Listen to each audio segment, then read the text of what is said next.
बोलेगा स्टार्ट करना हो।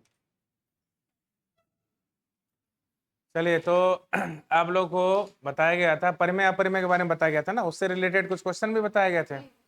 चलिए तो ठीक है, तो देखते हैं। सबसे पहले यहाँ पे ये बताइए, पूर्णांक किसे कहते हैं? बताइए, पूर्णांक किसे कहा जाता है?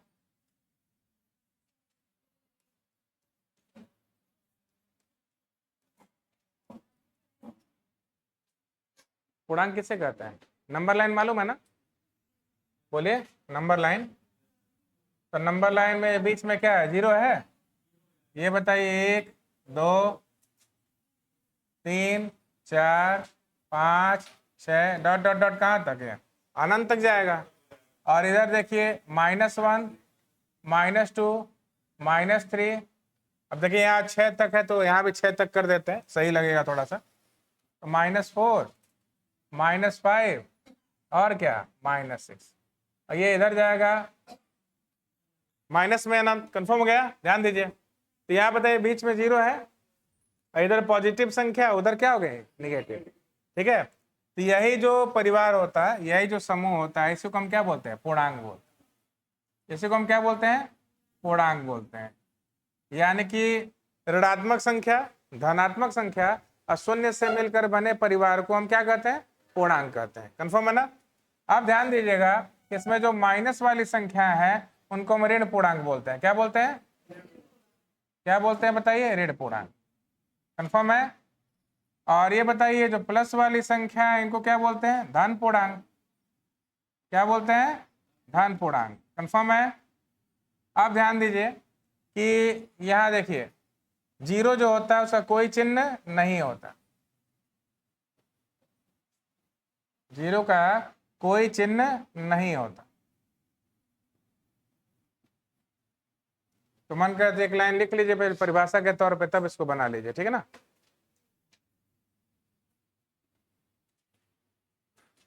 बोले इसके बारे में। हाँ, लिखिए, इसको बाद में बनाना है एग्जाम्पल में, है ना? तो लिखिए, ऋणात्मक संख्या, ऋणात्मक संख्या, ऋणात्मक संख्या कॉमा ला के शून्य, शून्य हो गया। बोलिए, ऋणात्मक संख्या कॉमा ला क्या लिखे? शून्य। और धनात्मक संख्या से मिलकर बने परिवार को,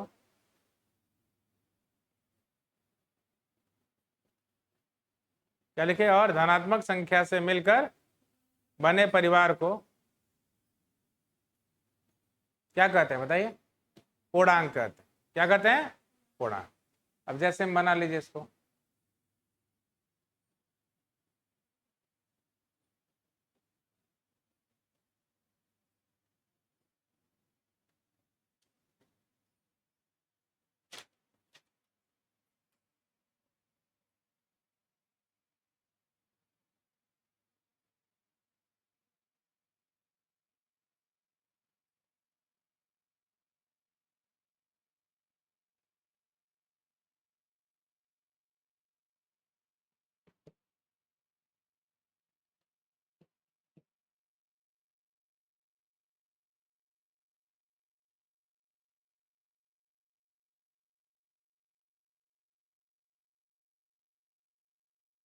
पूर्णांक मतलब इंटीजर, ऋण पूर्णांक मतलब क्या हो गया? बताइए। Negative integer. धन पूर्णांक क्या हो गया? Positive integer. जीरो का कोई साइन नहीं होता है, इसीलिए ना तो उसको प्लस या ना तो उसको ऋण पूर्णांक बोलते हैं, ना ही उसको धन पूर्णांक बोलते हैं। कंफर्म हो गया? चलिए,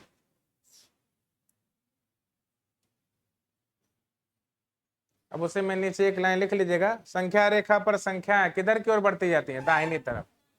संख्या रेखा पर संख्याएं दाहिनी तरफ बढ़ती जाती हैं। दाहिनी तरफ मतलब इधर की ओर क्या होंगी? बढ़ती जाएंगे। देखिए, -6 से बड़ा -5, -5 से बड़ा -4, -4 से बड़ा -3, -3 से बड़ा -2, -2 से बड़ा -1, और ये बीच में क्या है बताइए? जीरो। बोलिए, जीरो से बड़ा कौन हुआ? एक। एक से बड़ा दो, दो से बड़ा तीन। तो एक चीज देखना आप लोग, शून्य से जितने भी धन पूर्णांक होते हैं वो क्या होते हैं? बड़े होते हैं।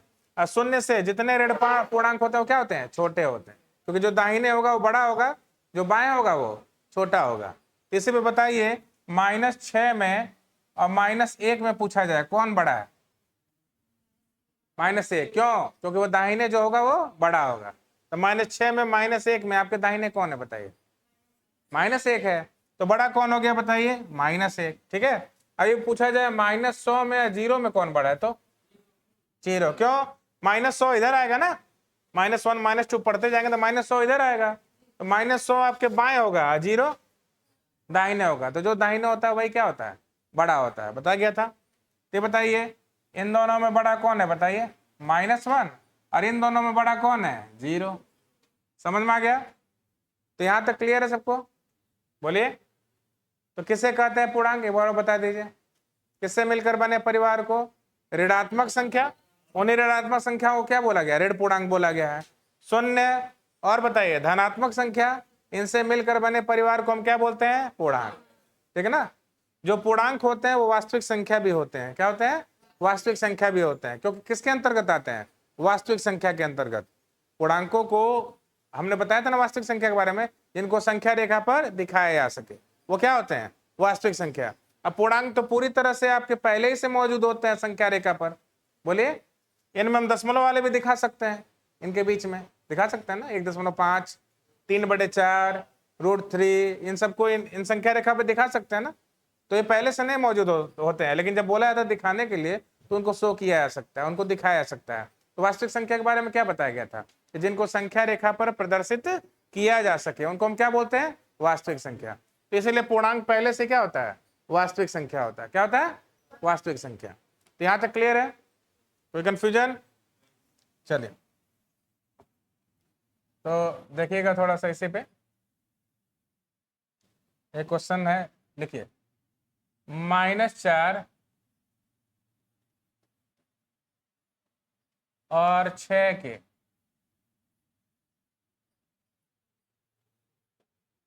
-4 और 6 के बीच के पूर्णांकों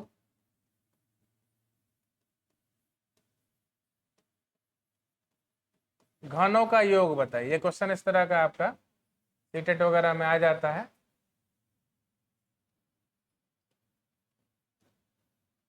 -4 और 6 के बीच के पूर्णांकों के क्या बताइए? घनों का क्या करिए? योग बताइए। तो ये बताइए, यहाँ ध्यान दीजिए, अभी हम आपको पीछे लेके चलते हैं। देखिए यहाँ पे, इसको हम यहाँ साइड में किए ना, देखिए यहाँ पे -4 और 6 के बीच में कौन कौन से पूर्णांक आ रहे हैं बताइए? नहीं, -2 आ रहा है। -4 के बाद -3 है ना, -2 से कौन बोल रहा है? तो देखिए, तो -4 और किसके बीच में बताइए? -4 और किसके बीच में? 6 के बीच। -4 और 6 के बीच जितने पूर्णांक हैं क्या बोला गया है? उनके घनों का क्या बताइए? योग बताइए। तो घनों का योग बताइए। तो बताइए कौन है इनके बीच में? -3। घन मतलब 3 घात लगेगा ना, प्लस -2, बोलिए, प्लस -1, प्लस क्या जी? 0। फिर बताइए 1 का घन, फिर बताइए 2 का घन, फिर बताइए 3 का घन, 4 का घन, 5 का घन। 6 लेंगे? बोला इनके बीच के, तो -4 और 6 को नहीं लेना, इनके बीच की संख्याओं को लेनी है। तो कंफर्म हो गया। तो ये बताइए, जब घन करेंगे तो कभी माइनस पे अगर विषम घात हो, कौन सा घात हो? आंसर किस में आता है? माइनस में। आंसर किस में आता है? माइनस में। तो ठीक है, तो मान लीजिए कि यहाँ -3 का घन -27 होगा। बोलिए, ये -8 होगा। क्यों माइनस है? विषम घात है ना। 2 का घन कितना होता है? 8। घन याद है ना? अरे 3 का घन 3 3 के 27। 2 का घन 2 दूनी 4 दूनी 8। 2 को 3 बार लेंगे। 1 का घन बताइए 1 होता है। बोलिए, 0 का घन क्या होगा? 0। ये बताइए 1 का घन 1, ये प्लस में आएगा, अंदर माइनस है नहीं। 2 का घन बताइए, 3 का घन बताइए, 4 का घन 64। अब 5 का घन बताइए, 125। तो बताइए -27 से +27 कट जाएगा, -8 से -1 से +1 कट जाएगा। 0 का कोई मतलब? 0 जोड़ेगा अभी तो कोई फर्क नहीं पड़ेगा। तो हमको बस किसको जोड़ना है बताइए? 64 को और किसको? 125 को। क्योंकि ये तो कटेंगे नहीं, तो 5 4 9, 6 और 2 8, कितना आंसर आ जाएगा बताइए? 189। आंसर कितना आ जाएगा बताइए? 189। तो समझ गए सब लोग बढ़िया से क्या करना है इसमें? तो देखिए ये क्वेश्चन किस पे हो गया? पूर्णांक पे हो गया नहीं हो गया? पूर्णांक जब जानेंगे तभी तो कर पाएंगे ना, इनके बीच में कौन कौन सी संख्या आती हैं, तभी हो पाएगा। क्लियर है? तो नोट कर लीजिए इसको।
हो गया सबका? तो यहाँ पे देखिए, उम्मीद करते हैं सबको क्लियर होगा। यहाँ पे देखिए क्वेश्चन देख लीजिए एक बार, क्या था क्वेश्चन? क्या था बताइए? क्वेश्चन तो इधर चला गया ना, -4 और 6 के बीच के पूर्णांकों के घनों का योग बताइए। तभी वही तो हम दिखाएं आपको, -4 और किसके बीच में? -4 और 6 के बीच में कौन कौन होता है बताइए? -3 -2 -1 0 1 2 3 4 5। इनके क्या बोला है? इनके घनों का क्या बताइए? ये जो भी पूर्णांक आते हैं इनके घनों का क्या बताना बताइए? योग बताना। ये है ना, घनों का योग बताना है। तो वही जब हम करने गए तो बताइए -3 घन 27, या माइनस क्यों आया? माइनस पे कभी विषम घात होता है, आंसर किस में आता है? माइनस में। यहाँ भी -8, यहाँ -1 0, 1 का घन 1, 2 का घन 8, 3 का घन 27, 4 का घन 64, 5 घन 125। बाकी बीच में जो थे कट गए, बस बचा ये दोनों। आंसर कितना आ गया बताइए? 189। क्लियर है? आगे बढ़ा जाए तो चलिए।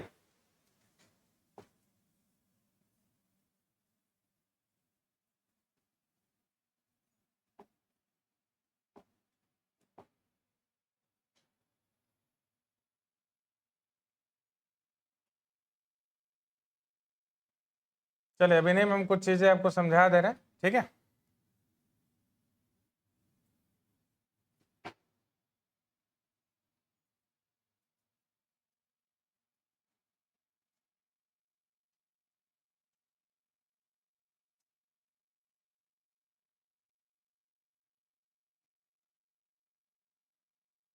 देखिए पूर्णांक है तो जान ही गए आप लोग, ठीक है?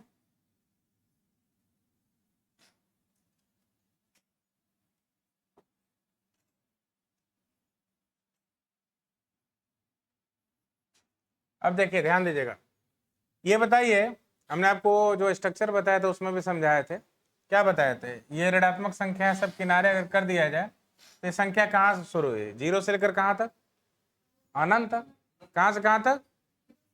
0 से लेकर अनंत तक। तो बताइए 0 से लेकर अनंत तक जो संख्या होती है इनको हम क्या बोलते हैं? पूर्ण संख्या। क्या बोलते हैं? पूर्ण संख्या। इंग्लिश में क्या बोला जाता है इसको? Whole number. क्या बोलते हैं इसको? Whole number. लेकिन एक चीज बताइए, क्या इनको हम गिनती वाली संख्या बोल सकते हैं? गिनती क्या 0 शुरू करता है? गिनती कहाँ शुरू करते हैं? 1 से। तो ये ध्यान दीजिएगा कि ये पूर्ण संख्या 0 से अनंत तक होता है, लेकिन इनको गिनती वाली संख्या नहीं कहते। गिनती वाली संख्या कहाँ शुरू होती है? 1 से लेकर कहाँ तक? अनंत तक। बोलिए। तो 1 से लेकर अनंत तक जो संख्या होती है उनको हम क्या बोलते हैं बताइए? प्राकृतिक संख्या। क्या बोलते हैं बताइए? प्राकृतिक संख्या। कंफर्म है ना? इसको बोला जाता है प्राकृतिक संख्या। तो समझ में आ गया सबको? तो गिनती वाली संख्याओं को ध्यान दीजिए, जिससे हम काउंटिंग करते हैं। मान लीजिए कि अभी आप लोग क्लास में हैं, हम गिनना शुरू किए 1 2 3 4 5 6, तो गिनना शुरू किए किससे शुरू किए? 1 से। और जितने लोग हुए वहां तक जाएंगे, उतने लोग टोटल हो जाएंगे। बोलिए, तो यहाँ गिनती की है ना। तो जिन संख्याओं का प्रयोग हमने गिनती में किया उनको क्या बोलते हैं? प्राकृतिक संख्या। क्या बोलते हैं? अब डिपेंड करता है कि आप गिन कहाँ तक रहे हैं, है ना। अगर आप स्टार्स गिन रहे हैं तो अनंत तक की प्राकृतिक संख्या है। अरे तारे गिन रहे हैं तो कहाँ तक की प्राकृतिक संख्या है? अनंत तक की प्राकृतिक संख्या। अभी कोई पूछ दे 1 साल में कितने महीने होते हैं, तो जब महीने गिनेंगे तो 12 तक की प्राकृतिक संख्याओं का यूज हुआ। अरे कितने महीने होते हैं 1 साल में? 12। तो कितने गिनती कहाँ तक पढ़े आप? अरे जनवरी फरवरी 12 तक पढ़े ना। तो डिपेंड ये करता है कि आप गिनती पढ़ कहाँ रहे हैं। नहीं तो गिनती का और छोर थोड़े, गिनती तो आप अनंत तक कर सकते हैं। बोलिए, वो अलग बात है कि आप कर नहीं पाएंगे अनंत तक गिनती, लेकिन जब आदमी थकने लगता है मान लिया जाता है कि अनंत है आज। समझ में आ गया ना। अनंत कोई किलोमीटर का पत्थर नहीं, वहां पहुंच गए तो वही अनंत है, उसको बताया नहीं आ सकता। सीधी सी बात है कि जब आदमी थकना शुरू कर देता है तो आदमी क्या होता है, मान लेता है कि चलो यहां तक हम वैल्यू ले चुके हैं, ठीक है, इसके आगे जाएंगे तो पॉसिबल नहीं है। ठीक है, तो वही सारी चीजें हैं। तो सबको समझ में आ गया। तो प्राकृतिक संख्या कहां से कहां तक होता है बताइए? 1 से लेकर कहां तक? अनंत तक। ठीक है, अपूर्ण संख्या 0 से लेकर अनंत तक। तो एक चीज आप लोग से हम थोड़ा पूछना चाह रहे हैं, क्या सारी पूर्ण संख्या प्राकृतिक संख्या होंगी? सारी पूर्ण संख्या प्राकृतिक होंगी? तो हम कह सकते हैं ना कि सारी पूर्ण संख्या प्राकृतिक नहीं होती हैं, लेकिन अभी क्या है, सारी प्राकृतिक संख्या पूर्ण होती है। तो मैं समझ में आ रहा, पूर्ण संख्या कहां शुरू हो रहा है? 0 से। 0 से लेकर कहां तक? अनंत तक। तो क्या सारी पूर्ण संख्या प्राकृतिक है? 0 प्राकृतिक है। 1 से लेकर अनंत तक सब प्राकृतिक है, लेकिन 0 प्राकृतिक। तो हम बोल सकते हैं कि सारी पूर्ण संख्या प्राकृतिक, लेकिन सारी जो प्राकृतिक संख्या है वो पूर्ण संख्या है। जो सारी प्राकृतिक संख्या है वो क्या है? पूर्ण संख्या है। क्लियर हो गया सबको? ठीक है, तो वही सारी चीजें हैं। तो इसे पे एक क्वेश्चन हम आपको दे रहे हैं, देखिए।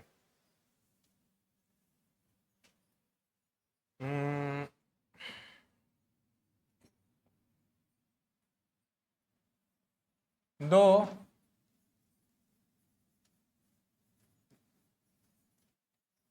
प्राकृतिक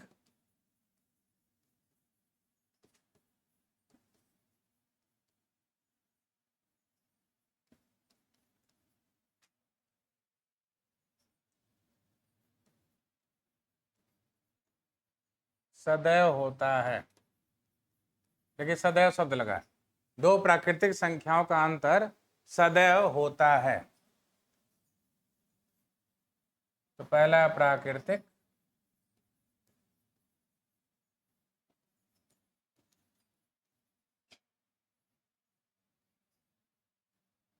बी है पूर्ण संख्या,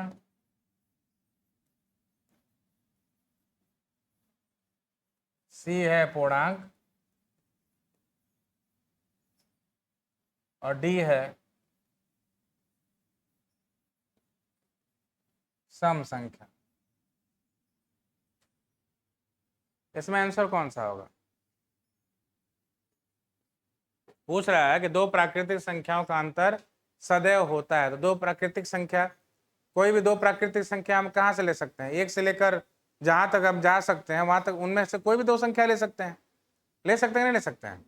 इसको ऐसे समझिएगा, दो प्राकृतिक संख्याओं का अंतर, मान लीजिए एक संख्या हमने 3 ले लिया और एक प्राकृतिक संख्या कौन ले लिया? 1 ले लिया। तो 3 में से 1 गया, बोलिए 3 में से 1 गया कितना? 2।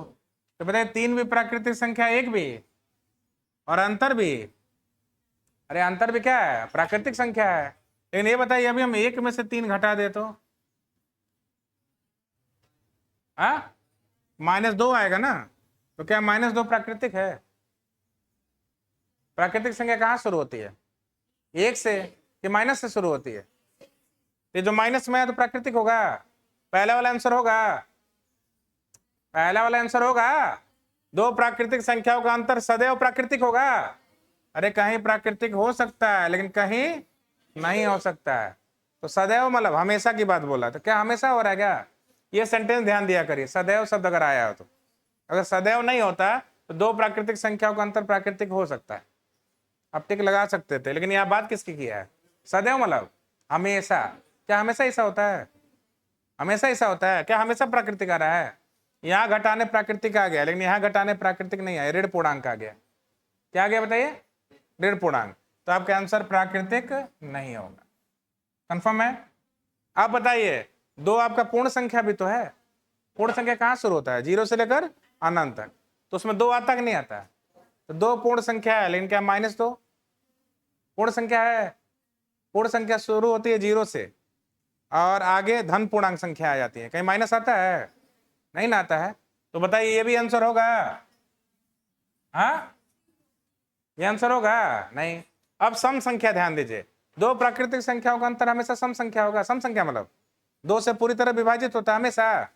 मान लीजिए हम 5 ले लें और यहाँ पे 2 ले लें, एक प्राकृतिक संख्या 5 है, एक प्राकृतिक संख्या कौन है? 2 है। इनका अंतर कितना आ रहा है? बोलिए, सपोज करिए यहाँ तो मान लीजिए सम संख्या आ गया है, 2 2 से कटता है ना, तो यहाँ दो प्राकृतिक संख्याओं का अंतर सम संख्या आ रहा है, लेकिन क्या हमेशा सम संख्या आ रहा है? तो सम संख्या आंसर होगा। तो आप ध्यान दीजिए, यहां ध्यान दीजिए, ये जो 2 है धन पूर्णांक, 2 बोलिए धन पूर्णांक, माइनस है ऋण पूर्णांक, ये भी धन पूर्णांक है। दोनों प्राकृतिक संख्या मान ली हम सेम ले लेते हैं, तो 5 में से 5 गया, 0 भी तो पूर्णांक है। तो क्या आंसर होगा बताइए? लेकिन वैसे समान संख्या लेने की बात नहीं हो रही है, तो ये लॉजिक देने की जरूरत नहीं है। लेकिन आप प्लस और माइनस पे समझ गए ना? हमेशा आंसर क्या आ रहा है बताइए? अरे हमेशा आंसर क्या आ रहा है बताइए? अब इसको जो डीप नॉलेज रहेगा वही नहीं कर पाएगा ना, जिसको परिभाषा का नॉलेज होगा वही कर पाएगा। कोई इतना भी डीप नहीं है, लेकिन आप पढ़ते हैं तो ये चीज क्या हो जाएगी? क्लियर हो जाएगी। और नहीं पढ़ने वाले के लिए आसान से आसान चीज भी डीप हो जाएगा। जो कभी कॉपी की तरफ छूता ही नहीं हो, उसके लिए आसान से आसान चीज भी क्या हो जाएगी? डीप वाली हो जाएगी। ठीक है, तो बहुत बढ़िया क्वेश्चन था, समझ में आ गया ना? दो प्राकृतिक संख्याओं का अंतर सदैव होता है, क्या होता है? पूर्णांक होता है। सदैव क्या होता है? पूर्णांक होता है। क्यों?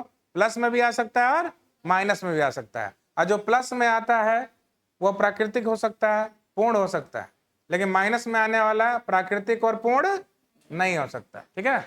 और ये बताइए, सम संख्या क्या हमेशा घटाने पर सम संख्या आ रहा है? नहीं ना। 3 सम संख्या है, 3 2 से पूरी तरह कट जाता है? नहीं। तो समझ में आ गया सबको? तो दो प्राकृतिक संख्याओं का अंतर सदैव क्या होगा बताइए? पूर्णांक होता है, है ना? एक पूर्णांक होता है। कंफर्म हो गया? नोट करना है इसको, कर लीजिए। हो गया? अब नोट नहीं किएगा? अब कहाँ है जी बाहर निकाल रही? बोला कुछ गलती हो गया आप लोग का? हो गया? इधर बड़ा शानदार टीका लगाया सत्यम बाबू, आज कहीं गए थे क्या? हाँ, नहीं वो ठीक है, तो उसमें कहाँ है? उसमें शर्म वाली कौन सी बात? मम्मी लगा दे, गर्व से कही माता जी लगाई, माता रानी का टीका आपकी माता रानी लगाई है। बढ़िया, नहीं बहुत बढ़िया, कोई दिक्कत नहीं।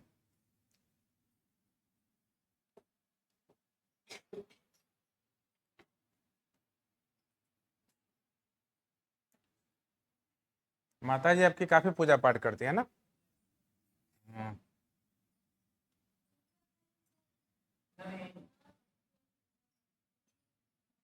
ऐसे एक बार एक छात्रा से पूछे हमने, मतलब लड़की ही थी, छात्रा समझते हैं ना, छात्रा लड़के बोलते लड़की को? हाँ। तो पूछे कि पूजा वूजा नहीं करते हैं?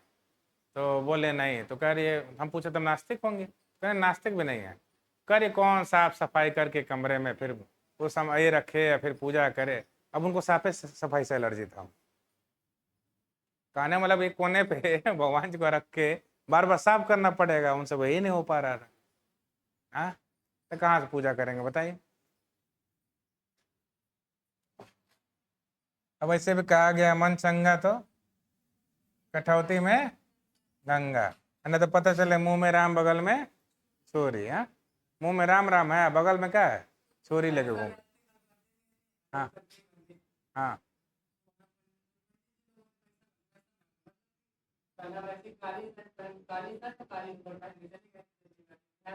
ऐसा नहीं जाते हैं मंदिर में पहन के। हाँ बोले।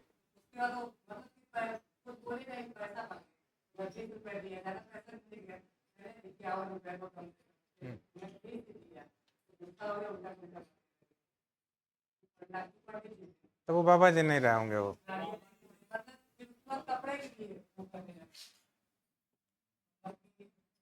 छोड़िए, जाने दीजिए, वो तरह तरह के लोग हैं, अपना मौके का फायदा उठाते हैं।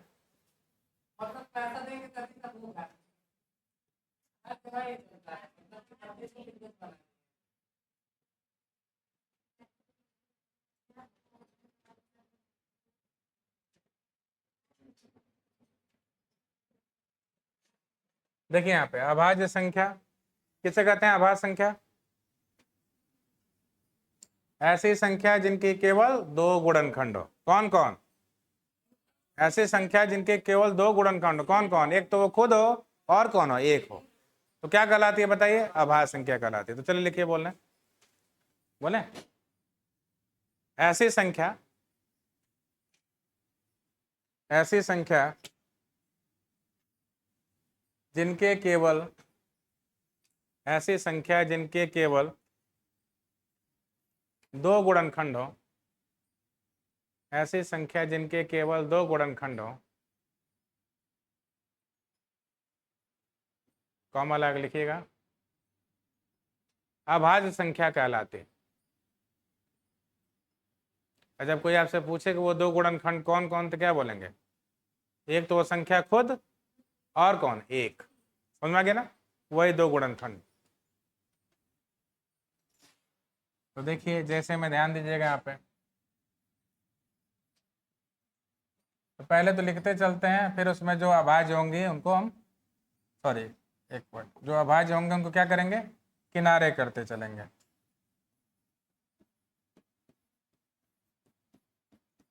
अब अनंत तक तो जाएंगे नहीं, कुछ लिमिट तक चलते हैं, है ना?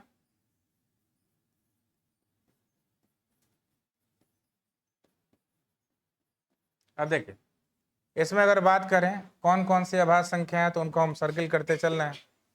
देखिए, दो अभाज्य संख्या होता है, और कौन होता है? 3, और बताइए 5, और कौन होता है? 7, और बताइए 11, उसके बाद से बताइए 13, ठीक है ना? और आगे अनंत तक बहुत सारे मिलेंगे। बोलिए, तो यहाँ पे अभाज्य संख्या कौन कौन हो गया बताइए? 2, 3, 5, 7, 11 और 13। आगे जाएंगे तो 17, फिर कौन होगा? 19, फिर कौन होगा? 23, 23 के बाद 29, सीधे क्या होगा? 29, 29 के बाद से 31, ऐसे बहुत सारे आएंगे, अनंत तक जाएंगे बहुत सारे मिलेंगे। बोलिए, लेकिन अनंत तक कौन जा पाता है? ठीक है, तो देखिए यहाँ पे तो 2, 3, 5, 7, 11 और 13। तो इसको हम नीचे लिख देते हैं। तो अभाज्य संख्या में कौन मिला आपको बताइए? अभाज्य संख्याओं में यहाँ पे 2 मिला, और बताइए 3, 5, 7, 11, 13, 17, 19, 23, 29, ऐसे करके बहुत सारे होंगे। अरे सब लिखने की क्या जरूरत है, ठीक ना? अगर क्वेश्चन में जरूरत होगी वहां तक लिखने की तब लिखिएगा, ठीक है? तो कहाँ तक हो गया बताइए? 29 तक। अगर आपसे पूछा जाए सबसे छोटी अभाज्य संख्या बताइए, सबसे छोटी अभाज्य संख्या, तो कौन हुआ? 2। सबसे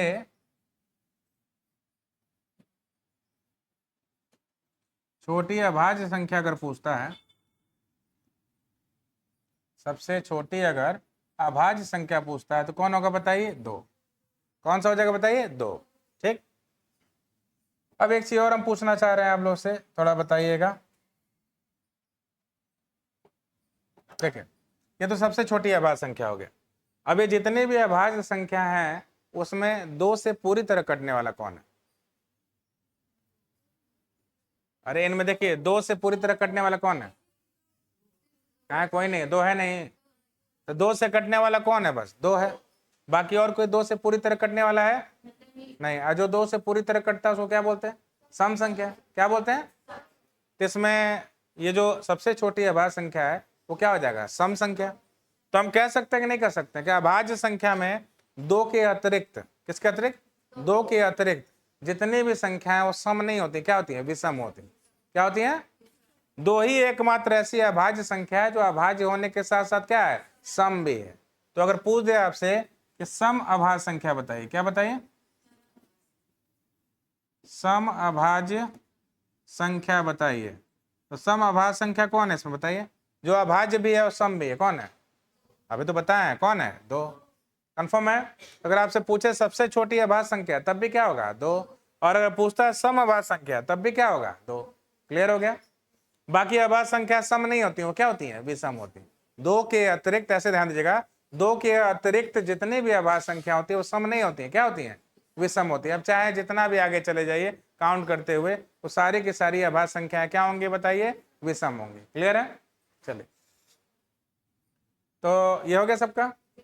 बोलिए। आप ध्यान दीजिएगा यहाँ पे कि जब भाज्य बताएंगे तब बताएंगे, लेकिन तब भी समझ लीजिए यहाँ पे भाज्य संख्या किसको बोलता है? जिनके 2 से अधिक गुणनखंड हो, जो 2 से अधिक संख्याओं से कटती हो। तो बताइए 4 2 से अधिक संख्याओं से कटती है कि नहीं? 4 किससे किससे? 1 से, 2 से और 4 से। 3 संख्याओं से कट रही है ना? 2 से अधिक गुणनखंड हुए कि नहीं? 6 के भी देखिए, 2 3 और किससे? नहीं सॉरी, 1 से भी है ना, सॉरी। 4 की बात करें, 4 किसे किसे? 1 2 और 4, 3 संख्या। 6 बताइए, 1 2 3 और 6, कितने संख्या से? तो 2 से अधिक गुणनखंड हुए कि नहीं? कितने हुए? 4। तो जहां भी 2 से अधिक गुणनखंड हो उनको हम अभाज्य नहीं बोलते हैं, क्या बोलते हैं? भाज्य बोलते हैं। क्या बोलते हैं? भाज्य। कंफर्म हो गया? तो भाज्य संख्या कहां शुरू होती है? 4 से शुरू होती है। और 4 के आगे जो जो बच गए बिना सर्किल वाले, 4 के आगे एक नहीं, एक ना तो भाज्य होता है ना ही, लिख लीजिएगा नीचे, एक ना तो भाज्य होता है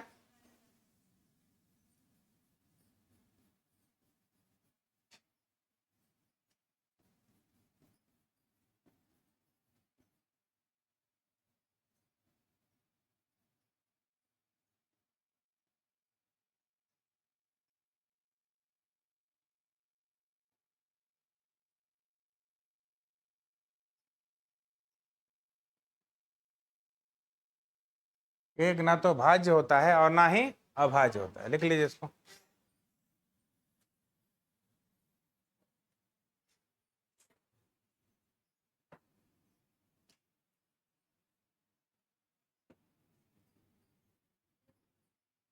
हो गया? किसका किसका हो गया? सबका हो गया? चलिए, तो मान लीजिए अगर पूछ दे कि निम्न में से एक क्या है, इससे भी क्वेश्चन बन जाता है। रुक जाइए, बता रहे हैं। निम्न में से एक क्या है? अभाज्य, भाज्य, भाज्य और अभाज्य दोनों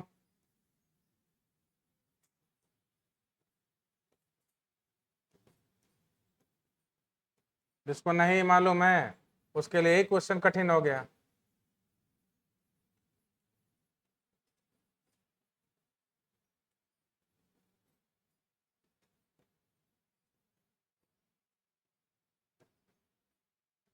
किस पे टिक लगाएंगे बताइए? निम्न में से एक क्या है पूछा? अभाज्य, भाज्य, भाज्य और अभाज्य दोनों, और बताइए ना तो भाज्य और ना ही अभाज्य। तो इसको लिख लीजिए इस क्वेश्चन को, ठीक ना? कौन सा आंसर होगा बताइए? Option number D. आंसर कौन सा हो जाएगा? Option number D. क्या हुआ? कहा कैसे?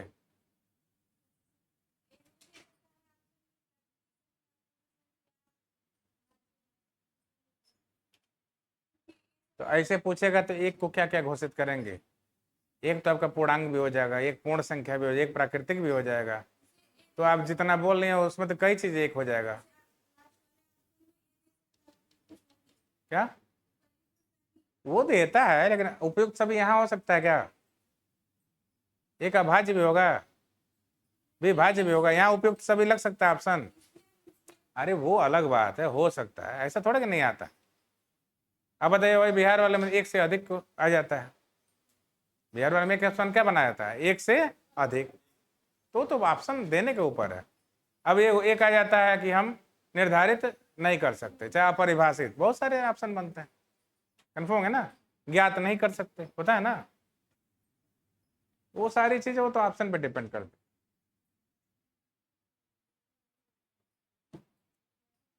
अब आप जो कहना चाह रहे हैं उसमें उपयुक्त सभी का बन सकता है।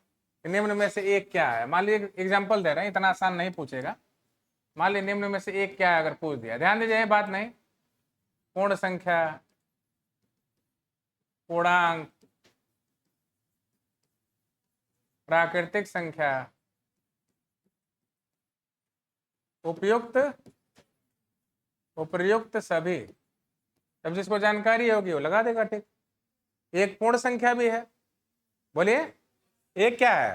पूर्णांक भी है भाई, धन पूर्णांक है ना, एक तो पूर्णांक में आएगा ना। एक क्या है? प्राकृतिक भी है, तो यानी सभी है, तो सभी का मतलब, अब समझ गए ना, ये कहना चाह रहे थे ना। तो वो तो उस तरह का दिया रहेगा, तब होगा उपयुक्त सभी। लेकिन यहाँ बोल सकते हैं क्या उपयुक्त सभी? एक अभाज्य भी होगा, भाज्य भी होगा, नहीं ना। एक ना तो भाज्य होता है ना ही अभाज्य होता है, ऐसे टिक लगाना था। क्लियर है? इसमें आंसर कौन हो गया बताइए आपका? Option number D. तो चलिए, तो ये हो गया सबका, आगे बढ़ा जाए। चलिए,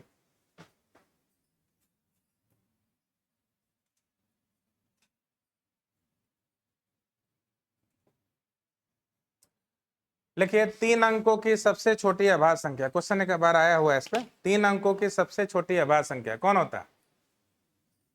लिख लीजिए, 101 लिख लीजिए। 3 अंकों की सबसे छोटी अभाज्य संख्या, 3 अंकों की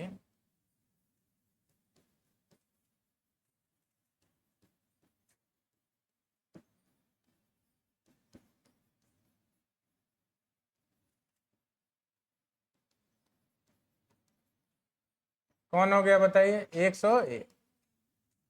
और 3 अंकों की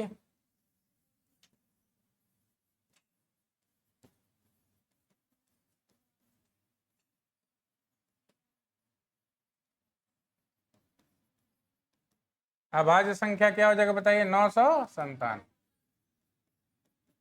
997।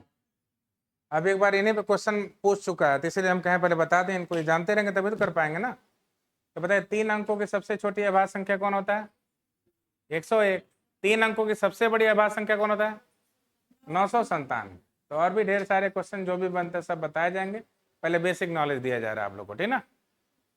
तो वो क्वेश्चन लिख ही लीजिए जो पूछा हुआ था, ये नोट करने के बाद, है ना।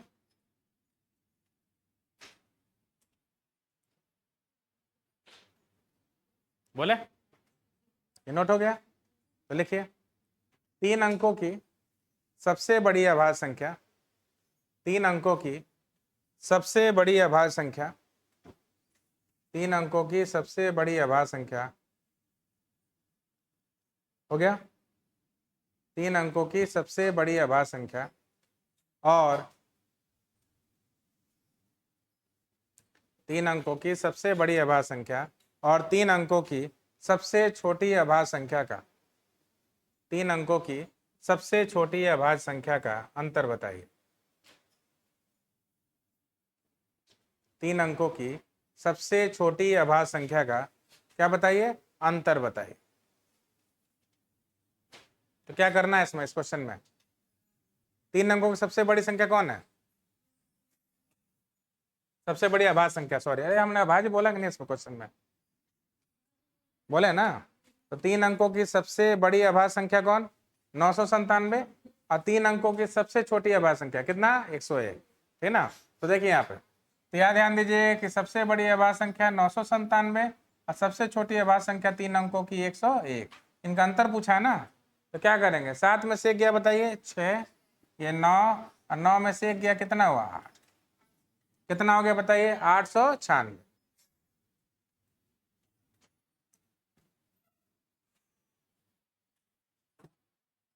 समझ में आया?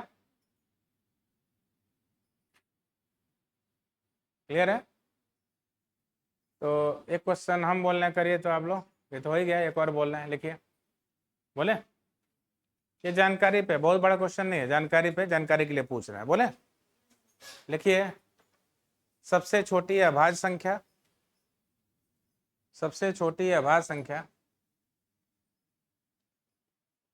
और सम अभाज्य संख्या का अंतर बताइए। सबसे छोटी अभाज्य संख्या और, अब बताइए यही जानकारी नहीं रहती तो ये क्वेश्चन फंस जाता है ना। बोलिए, तो सबसे छोटी क्या लिखे? अभाज्य संख्या और किसका? सम अभाज्य संख्या का क्या बताइए? अंतर। तो ध्यान दीजिएगा, अभी हम बताए थे आपको, पीछे देखिए। देखिए सबसे छोटी अभाज्य संख्या कौन होता है? और सम अभाज्य संख्या भी, और दोनों का अंतर पूछ रहा है, तो 2 में से 2 क्या करिए? क्या आंसर आ गया बताइए? बता गया था ना। तो सबसे छोटी अभाज्य संख्या 2, सम अभाज्य संख्या भी 2, इन दोनों का अंतर क्या हो गया बताइए? 0। इन दोनों का अंतर क्या हो गया? 0। तो कंफर्म है सबको? क्लियर हो गया ना?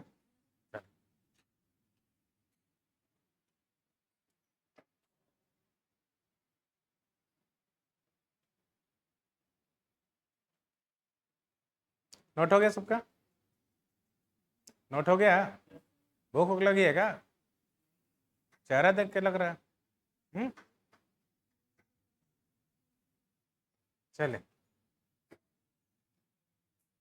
व्रत है क्या आज? नहीं, नहीं, पंकज सर आज एक दिन व्रत थे तो उनका चेहरा उतर गया, तो वही बोल रही थी मैम कि इनका चेहरा उतर गया। हम क्या बताइए, हम तो 9 दिन है, इनका एक दिन में चेहरा उतर जा रहा है, बताइए। हाँ?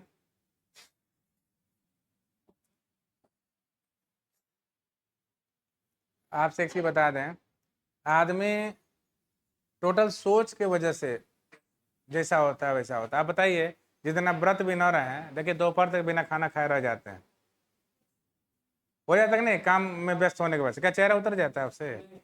आदमी सोच से किसी का चेहरा बनता है, जान लीजिए। अगर आप सोच लेंगे बहुत भूख लगी है तो सही में आपका उस तरह हो जाएगा।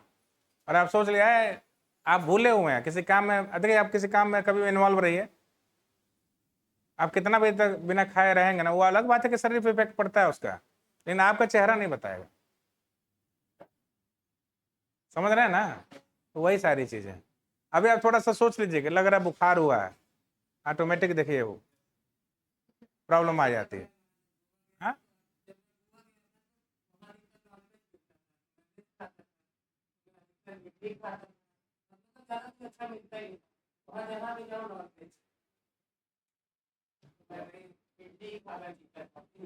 इडली खा के?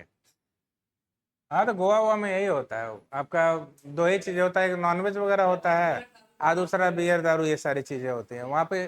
लगभग लोग तो इसी वजह से जाते हैं। वो तो अलग बात है कि आपको ट्रिप मिला था कंपनी की तरफ से, तो मान लिया आप गए थे, वो बात अलग है। चलिए, तो ये हो गया सबका? क्लियर है? तो चलिए कुछ ट्रिक्स वगैरह कल बताते हैं इस पे। हाँ, यहाँ तक क्लियर है सबको ना? तो थोड़ा सा रिवीजन के तौर पे पूछ ले एक बार। हाँ, किसे कहते हैं पूर्णांक?